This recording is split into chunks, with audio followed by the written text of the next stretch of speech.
My name is Vinnetta Golphin Wilkerson, and I am the pastor at Granger Community Christian Church, Disciples of Christ. I am not an expert in suicide prevention.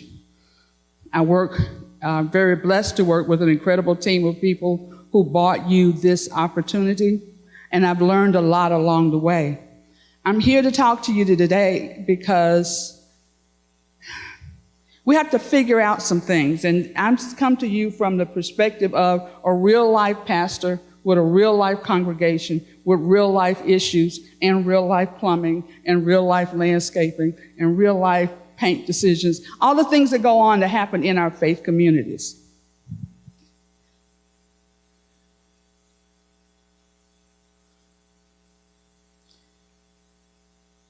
But I'm a pastor who cares about people. And I'm going to ask you to repeat after me. You start where you start. You start where you start. All right, and now hold on to that, okay? Now we're going to see how I am with this technology. There we go. Suicide prevention is hard. Oh, bless your heart. Oh, yeah, that's going to work. Why is suicide prevention a hard topic for a congregational church? Part is because congregational members have their own experience of death before you talk about suicide. Sitting in your pew, sitting in your chair, sitting in the round, wherever you are, they've already experienced it. They may be going through the stages of grief, or to more accurately reflect what my sister said, the waves of grief. They don't just come linearly. And there are different cultural responses to grief. For many people in our congregations, the mere mention of death on any term can open a Pandora's box of emotion, pain, and complex responses. It opens a door to pain that cannot be easily addressed. And for many of us pastors and leaders, it's simpler to just avoid the subject. In congregations, we may have several people who are experiencing grief in a single way or a combination of stages. Sometimes death in congregations can reveal broken spaces in a family. For you pastoral leaders, please don't raise your hand and don't say anything to be quoted, okay? But do you remember seeing a death in a family that caused a big mess? You know, where the people don't get along, they fight over the money. They don't know who's going to bless the grave. There's all kinds of stuff going on. That happens. And suicide, death by suicide, is more complicated in the congregational context. And basically, pastors are afraid to cause additional trauma. We don't want to say the wrong thing. We don't want to do the wrong thing. And for many congregations, as we've heard before, there are theological beliefs that can complicate your response, raise questions, responses, emotions. And many of us have not been specifically trained to respond to help to serve these families. But I submit to you that there are two questions that we need to consider before we develop any plan to address suicide prevention with our congregations or faith groups. There are two questions that we absolutely need to ask. The first question is, what does your theology say about suicide, and how will that inform the way you care for families? What does your theology say? When I talk about your theology, I'm suggesting that there is an understanding that you have about the holy and the sacred in your tradition. Now, I'm Disciples of Christ, and I think there's at least one Baptist in here, at least there was. All right, the Baptists are spoken for. There's some Methodists, some Episcopals, some Catholics, some Jesus Christ of Latter-day Saints. We all have these places where we have an understanding of the holy and the sacred in our tradition. Before you go to deal with other people's concerns, take the time to think about it, because that's going to inform how you respond and how you care for people. The second thing is, what are teachable moments and what are not teachable moments? There are some times that the lovely things that we have learned and read are not appropriate for the conversation or the situation. Good information is the wrong information at the wrong time. I'm sorry, I said that wrong. Good information in the wrong way or at the wrong time is not good information. Good information in the wrong way at the wrong time is not good information. And we're going to talk a little bit about our church, Granger Christian Church, and how we have responded to this, answering those two questions. And basically what we decided to do was look at two types of teachable moments. One is a passive approach, and the second is a targeted approach. Step one, get good information, reliable information. This is not the time to rely on Facebook. This is the time to get good information. And it just happens that you all are lucky that right outside the room on those tables is some good information. You're surrounded by people who have information that they can share. The Utah Suicide Prevention Coalition, the Utah Department of Health and Human Services, Live On, and the sponsors of this summit. The first step is get good, reliable information. Second, develop a strategy for how you're going to distribute. Now remember, Granger is started with passive actions. So we have 4 examples here. One's called an information station. We have a table set up. There's a guaranteed visit area and a project cornucopia. So let's talk about the first one. The information station.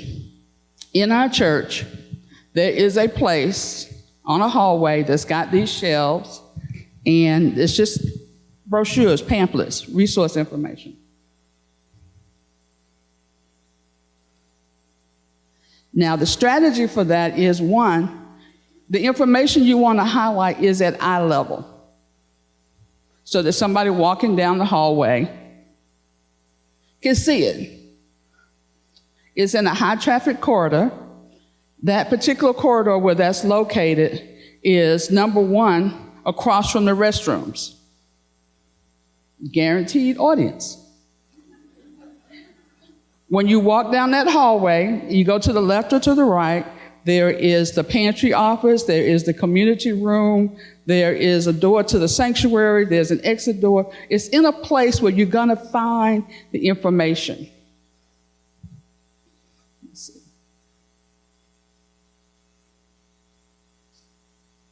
Okay.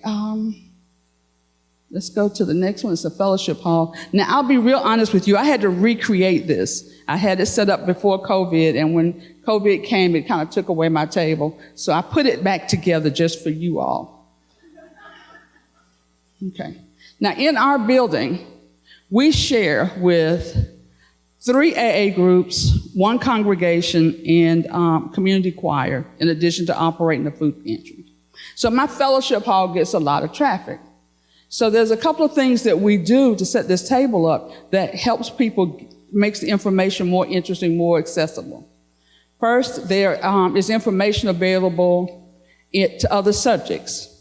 Now, sometimes people are a little bit embarrassed to be getting the pamphlets on suicide prevention or getting the pamphlets on something else. So I've got stuff over there that's not related to that. I got some information from South Valley Health Services, some information on WIC, just a couple of things on this table. You don't want the table to be messy, but you do want to have 1 or 2 things that they can kind of use for undercover. Second, in our community, there are a lot of people who speak Spanish. So if I really care about what's going on, I need to have resources that are available in Spanish on that table. And then the eye catchers. First is candy.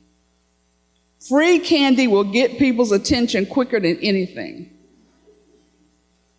I could hide free candy over there and you'd all find it.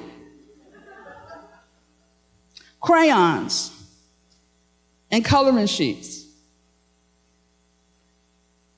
And because we want to give proper homage to our current situation, there's COVID test kits. The idea is on this table, there's information and there's a place, there's something that will draw people's attention to that table, and there's resources that they can get from it. Now, this one is a little different. You can see me taking the picture there in the mirror, right? That was a mirror that was attached to somebody's bedroom furniture, whatever. You know, those things that people donate to church rather than throw away? So we salvaged that one.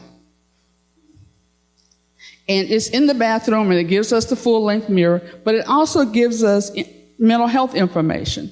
It's always there. It's in large print, easy to read, and it's in people are going to go to the bathroom. So here are some passive ways that we can provide information so that people who are ready for it can access it. The hard work's been done for you because there are people in this room who have put it together for you, and if you ask them for it, they'll give it to you. Now, Project Cornucopia is a little bit of a more involved project.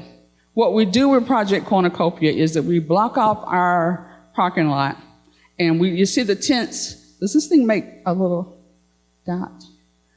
Okay.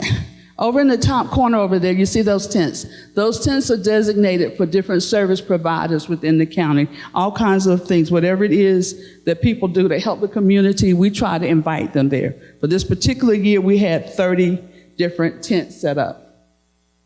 So then we invite different groups, and you will recognize the star of our show, Carol Riddell, right here. In fact, she was one of our vendors at Project Cornucopia. So the way this works is that people come in, they register, and we incentivize them to go to every single tent. It's a gift card, $5. Not enough to get you in trouble, but maybe you can buy some soap or something useful with $5, or you could buy some candy. So what I do is make sure they go to every single table, because to get my $5 gift card, they have to have a stamp from every table. So they're guaranteed to come to that table to get the information, to ask their questions. And we served, 270 families that one particular afternoon. So it was a high traffic area. We had direct engagement by incentivizing the process. So those were our passive activities. Now, we had two that were more targeted in terms of they were targeted to the people in our community. We did in-person visitation during worship. We had a speaker come out and talk about suicide prevention during the worship time. Now, for those of you who struggle with your worship teams, God bless you. I know that's hard. What we did was we just expanded the call to communion, so that you have a little bit of a homily. But the time was really dedicated to reaching out to the needs of finding out about suicide prevention. So we used this time in worship to do two things. One, to provide the information so that people could hear about strategies, things that were important, how suicide affects people, and a source for more information. And we use it to promote QPR training, so that in the worship service, if you only went to the worship service, you got useful information. If you went to the worship service and wanted more, you could go to the QPR training. It was going to be offered on, I'll get to that slide next. And it provided direct information to families, because what we had experienced were families who had dealt with death by suicide. And we had one family who had a young person who had tried to commit suicide, died by suicide like 4 times. So they're figuring out, what should I do? What should I have said? So they're looking for information. Other people have experienced it in other ways. So this was a more direct, targeted way of providing service. Then we invited Carol to come out and do the QPR training. We did it on a Tuesday night on Zoom.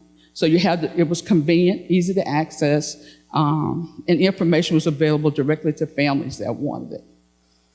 So, we started with the saying, you start where you start. I want to assure you and encourage you that you can start somewhere. There are things that you can do that can make a difference.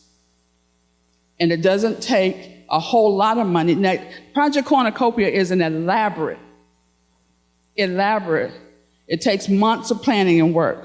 But it does not take long to put a table up in the corner.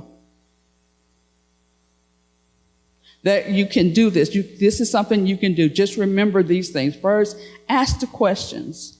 Because whether you are sharing information by passing out pamphlets and paper, or whether you're talking to a family, you need to understand what you believe about the sacred in your faith tradition, so that when you go to serve people, you are prepared to respond to them.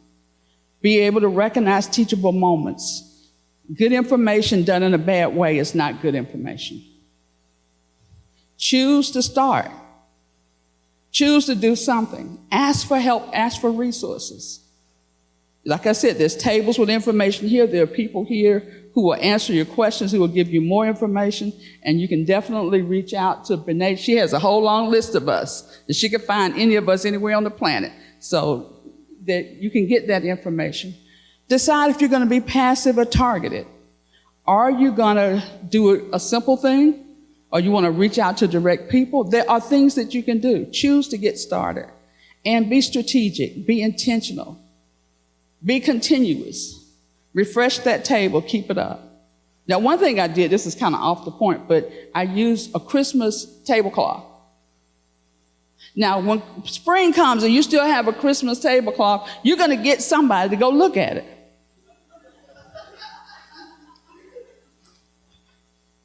Be intentional. Be creative. Thank you for this opportunity.